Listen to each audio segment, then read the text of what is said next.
تیمم کا حکم کب ہے؟ جب پانی موجود نہ ہو، پانی موجود نہ ہو، اور یا پانی موجود ہو اس کا استعمال صحت کے لیے مضر ہو۔ بیمار آدمی ہے،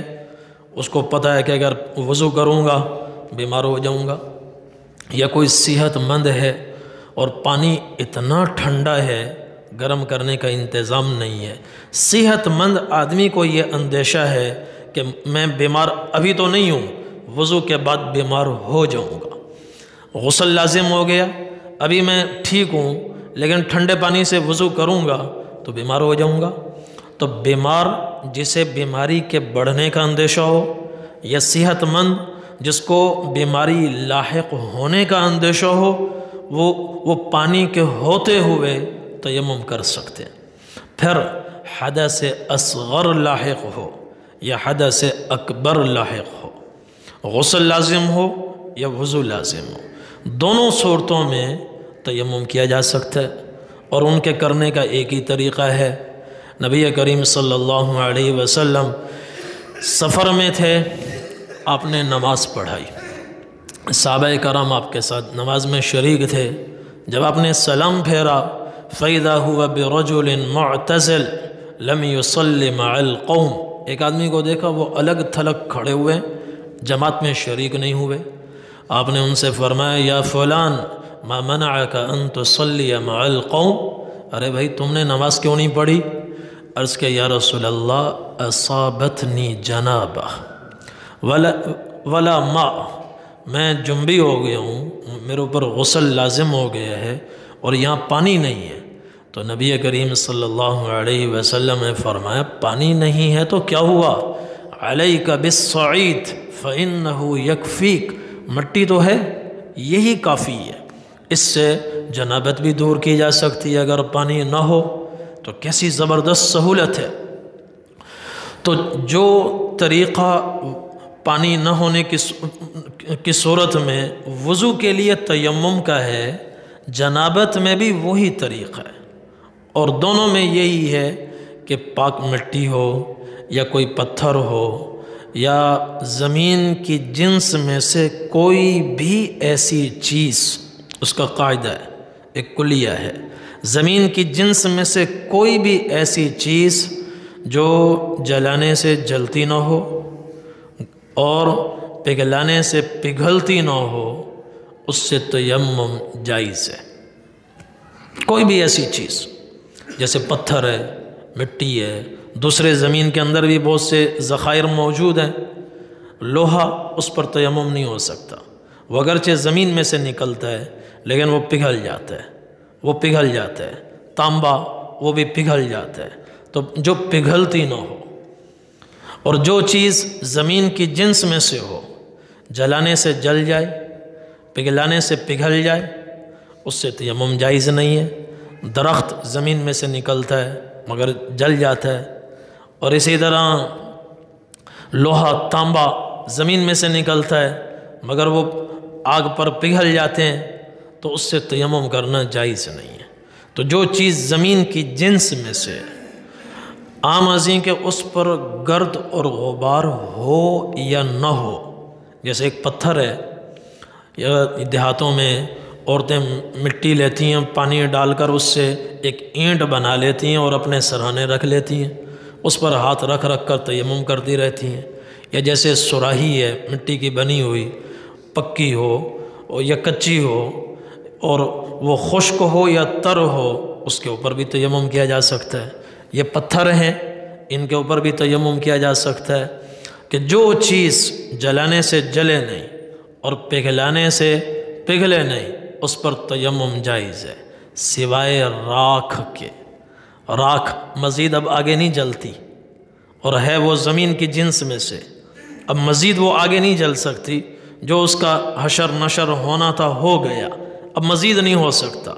تو اس قاعدے سے وہ مستثنیٰ ہے، اس پر تیمم جائز نہیں ہے۔ اور جو چیز جلانے سے جل جائے، پگھلانے سے پگھل جائے، اس پر تیمم جائز نہیں ہے سوائے چونے کے۔ ایک استثناء ادھر ہے اور ایک استثناء ادھر ہے، سوائے چونے کے۔ یہ چونا یہ پگھل جاتا ہے مگر اس پر تیمم کرنا جائز ہے۔ اور مٹی پتھر ان چیزوں کے علاوہ دوسری چیزوں سے تیمم کرنا جائز نہیں ہے، الا یہ کہ ان پر گرد اور غبار اتنی ہو کہ وہ پورے ہاتھ پر چھا جائے، پورے ہاتھ پر چھا جائے، تو پورا ہاتھ اس پر پڑ جائے، جیسے شیشے پر گرد اور غبار اتنی ہو کہ ہاتھ لگائیں تو انگلیاں اس پر چھپ جائیں،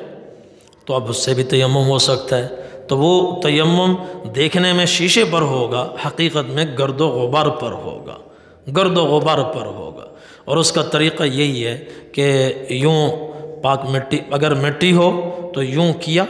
اور پھر پھونک ماری تاکہ زائد مٹی اڑ جائے، اور اس کے بعد پھر یوں کر کے تیمم کرنا اس طرح۔ اور داڑھی کا خلال کرنا بھی تیمم کے اندر بھی مسنون ہے، داڑھی کا خلال بھی کر رہے ہیں، اور پھر دوبارہ ہاتھ مٹی پر پتھر پر مار کر پھر اس سے اس طرح یہ کیا جائے، یہ، اور یوں کر کے یہ ہے تیمم کرنے کا طریقہ۔ غسل میں بھی یہی طریقہ ہے اور وضو میں بھی یہی طریقہ ہے۔ حضرت عمار رضی اللہ عنہ سے مروی ہے، ایک آدمی آئے حضرت عمر رضی اللہ عنہ کے پاس، اور انہوں نے کہا جی میں تو جنبی ہو گیا ہوں، جنابت لاحق ہو گئی ہے اور پانی مل نہیں رہا، کیا کروں؟ حالت جنابت میں تیمم کرنے کا حکم قرآن میں لکھا ہے، تو وہ تو سب کو معلوم تھا، حضرت عمر رضی اللہ عنہ کو بھی معلوم تھا کہ تیمم ہے، وضو کا تیمم تو معلوم، اور جنابت میں کیسے تیمم کرنا ہے حضرت عمر رضی اللہ عنہ کو معلوم یاد نہیں آ رہا تھا۔ فرمایا بھائی کسی سے پوچھو، تو حضرت عمار بن یاسر رضی اللہ عنہ قریب بیٹھے تھے، اور انہوں نے کہا امیر المومنین آپ کو یاد نہیں ہے، ہم دونوں ایک مرتبہ سفر میں تھے اور یہی صورتحال ہم دونوں کو پیش آ گئی تھی، غسل ہم پر لازم ہو گیا تھا اور نماز کا وقت آ گیا تھا، تو اب ہمیں تیمم کا تو پتہ تھا، تیمم کیسے کرنا ہے، وہ تو چونکہ قرآن میں ہے کہ جب جنبی ہو جاؤ پانی نہ ملے فتیمموا صعیدا طیبا، اب جنابت میں کیسے تیمم کرنا ہے یہ طریقہ ہمیں معلوم نہیں تھا، تو اما انت فلم تصلی، آپ نے اس دن نماز نہیں پڑھی، قضا کر دی، چونکہ طریقہ معلوم نہیں تھا، بغیر طہارت کے نماز نہیں ہو سکتی، واما انا فتمعکت، اور میں پھر زمین پر لوٹ پوٹ ہو گیا، میں نے یہ سوچا کہ غسل میں جنابت میں جب غسل کرنا پڑتا ہے تو پورے جسم پر پانی بہانا ضروری ہے، تو یہ سوچا مٹی پانی کی جگہ ہے لہذا پورے جسم پر مٹی ڈالنا ضروری ہو جائے گا، تو میں زمین پر لوٹ پوٹ قلبازیاں کھانے لگا، یہاں تک کہ سر سے لے کر پاؤں تک مٹی میں نہا گیا، اور پھر ہم واپس آئے۔ نبی کریم صلی اللہ علیہ وسلم کا معمول تھا جب بھی کچھ صحابہ کسی مقصد کے لیے سفر پر جاتے، واپس جب آتے تو آپ ان سے سفر کی کارگزاری سنتے تھے، اور جو بات صحیح ہوتی تھی اس کی تصویب فرماتے، اور جو قابل اصلاح ہوتی تھی اس کی اصلاح فرماتے، تو آپ صلی اللہ علیہ وسلم نے کارگزاری سنی، تو ان دونوں نے اپنا اپنا حال بیان کیا، تو نبی کریم صلی اللہ علیہ وسلم میری بات سن کر مسکرائے، پھر آپ نے فرمایا انما یکفیک ھکذا، ارے عمار تمہارے لیے اس حال میں بھی بس اتنا ہی کافی تھا، پھر آپ نے پورا تیمم کر کے طریقہ بتایا، زمین پر دونوں ہاتھ مارے، پھر ہاتھوں پہ پھونک ماری، اور چہرے کا بھی آپ نے مسح فرمایا، اور